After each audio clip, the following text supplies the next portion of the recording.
For years. 1,460 days. 35,040 hours. How does a person live a double life for that long? Have breakfast with you in the morning, meet her lover in the afternoon, come back to you in the evening. How does she look in the mirror every day? How does she say I love you? Rachel did this for 4 years. But when the final day came, she said, I never loved you. And that sentence was the greatest gift she could have given me. Because now I didn't need to show mercy anymore. My name is Nathan Cross. I'm 38 years old. For 12 years, I was married to Rachel Morgan. We met in Denver, Colorado, at a charity fundraiser. I was a forensic accountant. She was an event coordinator. We got married after 2 years of dating. Built a life in a quiet suburb outside the city. No kids. Her choice. I'm not ready yet, she always said, and I respected that. But what I didn't know was that Rachel had been planning her exit for 4 years. Systematically, methodically, using my money to fund her new life with another man. And I noticed everything. Every late-night text. Every unexplained expense. Every cold smile. I documented it all. Because as a forensic accountant, I learned one critical lesson early in my career. Never make your move until you have all the evidence. The first sign came on a Tuesday morning in March 4 years ago. I was reviewing our joint credit card statement.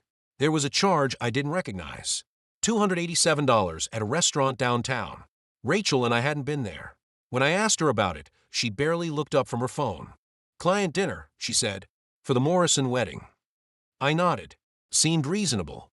Event coordinators took clients to dinner all the time. But something felt off. So I did what I do best. I started tracking. Over the next few weeks, I noticed a pattern. Charges at restaurants I'd never heard of. Hotel rooms booked in cities where she claimed to have vendor meetings. Cash withdrawals that didn't match her explanations. Small amounts at first, then larger ones. I didn't confront her. Instead, I opened a separate bank account. Started diverting part of my income there. Documented every suspicious transaction in a private spreadsheet. And I waited. 6 months later, Rachel started working late more frequently. Big wedding season, she'd say, kissing me on the cheek before rushing out the door at 7 p.m. Sometimes she wouldn't come home until after midnight. One night, I checked the location tracker on our shared phone plan. We'd set it up years ago for safety reasons. Rachel's phone pinged from an address across town. Not her office. Not a venue. A residential neighborhood. I drove there, parked down the street, and I watched. Rachel's car was in the driveway of a small house. Through the window, I could see her, laughing, talking to someone I couldn't see. She looked happy, relaxed, more alive than I'd seen her in months. I drove home, didn't say anything when she came back at 1 a.m. Just pretended to be asleep. The next morning, I did something I never thought I'd do. I hired a private investigator. His name was Marcus Webb, former police detective, now running his own investigation firm. We met at a diner far from my neighborhood. What do you need? He asked, stirring his coffee. My wife, I said. I think she's having an affair. I need proof. Marcus nodded.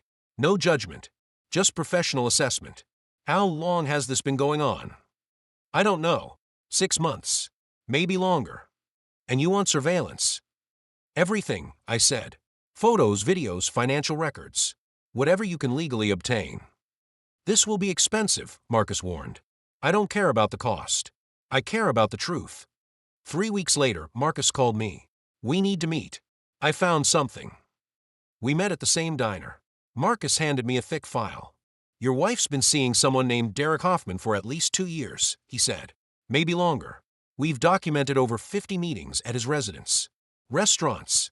Hotels. Even a weekend trip to Lake Tahoe that she told you was a work conference. I opened the file. Photos of Rachel and a man I'd never seen. Tall, athletic, younger than me. They were holding hands, kissing, looking at each other the way Rachel used to look at me. There's more, Marcus said. Hoffman runs a small tech startup, barely profitable, lives beyond his means. And here's where it gets interesting. He pulled out bank statements. Your wife's been transferring money to him. Started small, 200 here, 500 there. But over the past year, the amounts increased. Last month alone, she transferred $4,000. My hands tightened around the file. From our joint account. Yes.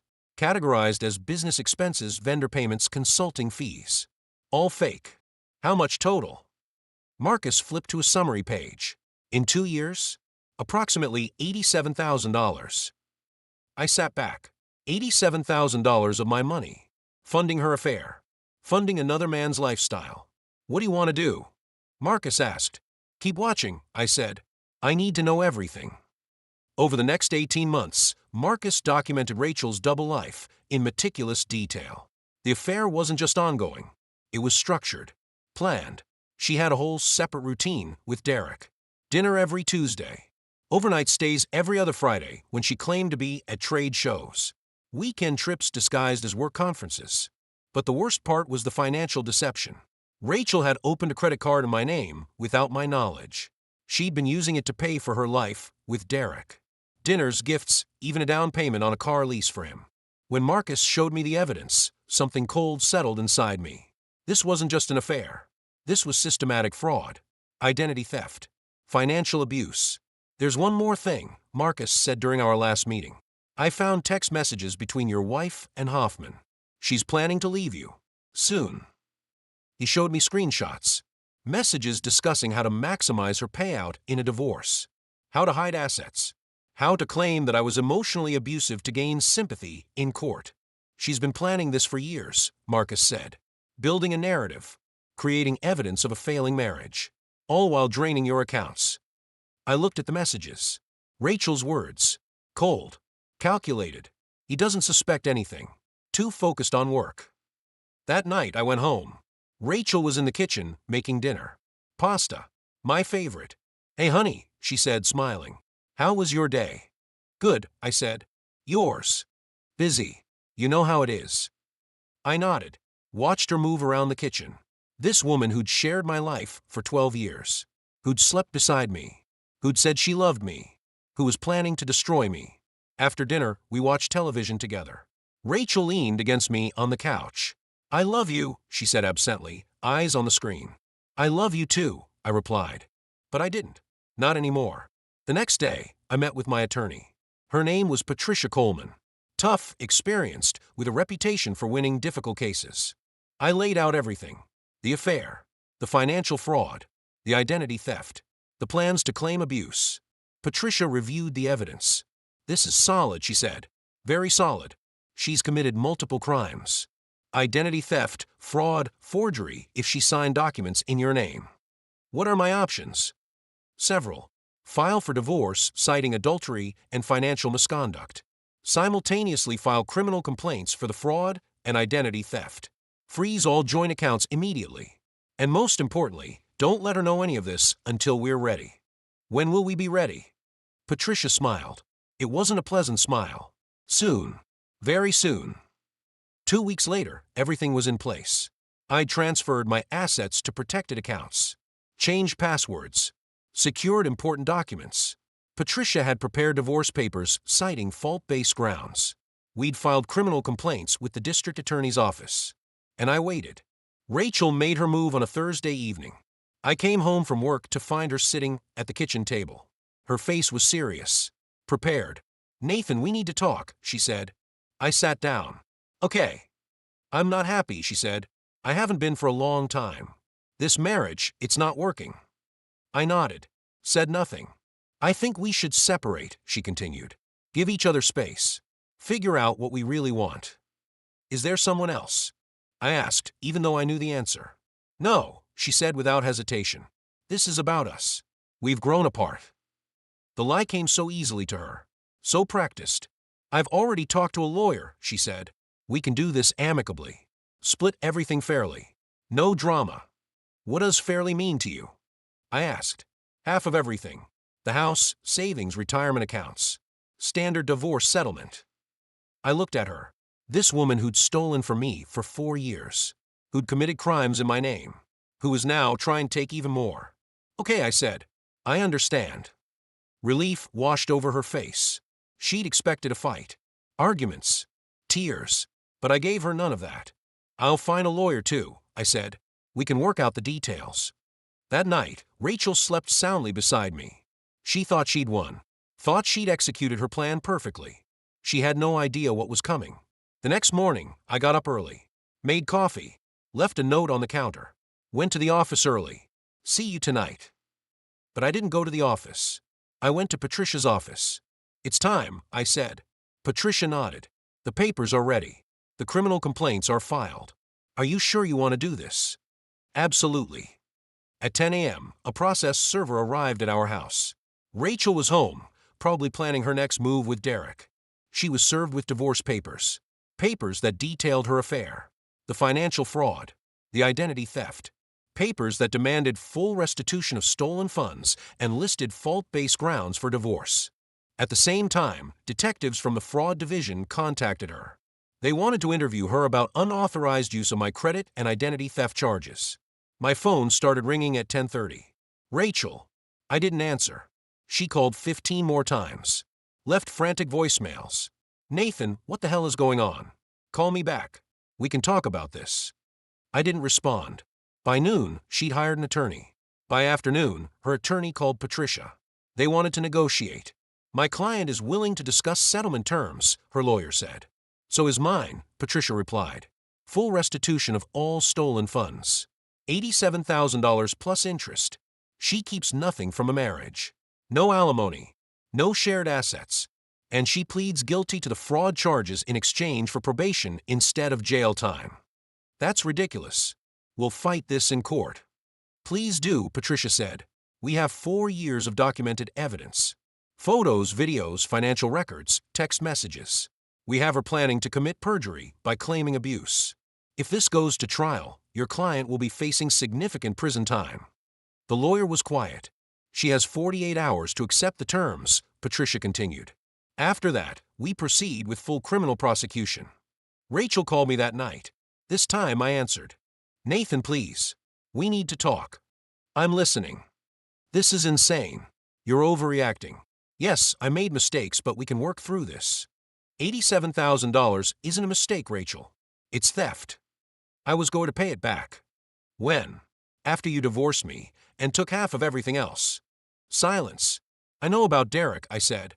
I've known for almost 2 years. I know about the fake business expenses. The credit card you opened in my name. The car lease. Everything. You've been spying on me? I've been protecting myself. There's a difference. Nathan, please.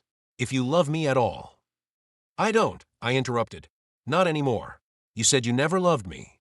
Well, the feeling's mutual now. I hung up. 2 days later, Rachel signed the agreement. She'd transfer back $40,000 immediately. That was all she had left. The rest had been spent on her life with Derek. She'd repay the remaining $47,000 through monthly payments. She'd plead guilty to 1 count of fraud and receive probation. She kept nothing from our marriage. No house, no savings, no alimony. The divorce was finalized 3 months later. Rachel moved in with Derek. According to Marcus, who I kept on retainer out of curiosity, their relationship imploded within 6 months. Turned out Derek wasn't interested in a partner who came with debt and criminal record. Rachel tried to reach out once, about a year after the divorce. A text message. I'm sorry for everything. I made terrible choices. I hope you can forgive me someday. I deleted it without responding. Today I'm doing well. Better than well, actually. I sold the house. Too many bad memories. Bought a condo downtown. Smaller, but it's mine. No ghosts. No lies. I'm dating someone new. Sarah. She's a teacher. Honest. Kind. Transparent about everything. We take things slow. I'm in no rush. Sometimes people ask me how I stayed so calm through everything. How I didn't explode when I found out about Rachel's betrayal. The answer is simple. Emotion is the enemy of strategy. If I'd confronted Rachel when I first suspected, she would have adapted. Changed her plans. Hidden her tracks better. But by waiting. By documenting. By being patient. I didn't just win. I made sure she faced real consequences for what she did. For years. 1,460 days. Rachel lived a double life for that long. But every lie she told, every dollar she stole, every moment she spent with Derek while pretending to love me, built the case that destroyed her. People say revenge is a dish best served cold. But this wasn't revenge. This was justice. There's a difference. Rachel made her choices. She planned her deception carefully. She thought she was smarter than me, more cunning, more prepared. But she forgot one thing. I'm a forensic accountant. Finding hidden money is literally what I do for a living. And in the end, the numbers always tell the truth. 6 months after the divorce was finalized, I got a letter from Rachel's probation officer. She'd missed 3 payments on her restitution agreement. They wanted to know if I wanted to press for violation of probation. I thought about it. Rachel was already struggling, working 2 jobs to pay off her debt, living in a small apartment. Her event coordination business had collapsed after word got out about her fraud conviction. I could have pushed for jail time. Part of me wanted to, but I didn't. I told the probation officer to give her more time. Not because I forgave her, but because seeing her struggle every day was punishment enough. That's the thing about betrayal. The pain doesn't end when the relationship does. Rachel will be paying for her choices for years, literally and figuratively. As for me, I'm free. Free from lies. Free from manipulation. Free from someone who saw me as a bank account instead of a partner. Last week, Sarah and I were having dinner at my place. She looked around at my small, simply furnished condo and smiled. "You know what I like about you, Nathan," she said. "What's that?" "You're genuine. What I see is what I get. No games. No hidden agendas." I smiled back. "That's all I want to be." "What happened with your ex-wife?" she asked. "If you don't mind me asking. You never talk about it." I thought about how to answer. About Rachel. About Derek. About 4 years of lies. "She lived a double life," I said finally. "For a long time. And when I found out, I made sure there were consequences." "Was it hard? Staying quiet while you figured it out?" "Yes. Very hard. But necessary." Sarah nodded. "My ex cheated too. I confronted him immediately. Big fight. Drama. He denied everything. Made me feel crazy. It took months to get the truth." "I'm sorry that happened to you." "Me too. But I learned something. Sometimes patience is more powerful than confrontation." "Exactly," I said. We finished dinner and watched a movie. Normal evening. Peaceful. As Sarah was leaving, she kissed me goodnight. "Thank you for being honest," she said. "It means everything." After she left, I sat on my balcony, looking out over the city. Lights twinkling. Traffic moving. Life continuing. I thought about Rachel. Wondered if she ever regretted her choices. If she ever thought about what she'd thrown away. But then I realized something. It didn't matter. Her regret wouldn't change what happened. Wouldn't give me back the years she stole. Wouldn't erase the betrayal. What mattered was that I'd protected myself. I'd documented everything. I'd been patient. And when the time came, I'd made sure justice was served. For years. That's how long Rachel's plan took. But my plan? My plan was longer. More thorough. More effective. Because while she was busy living her double life, I was busy building an airtight case. Every transaction tracked. Every meeting documented. Every lie recorded. And in the end, the person who plans better wins. Rachel learned that the hard way. But me? I always knew.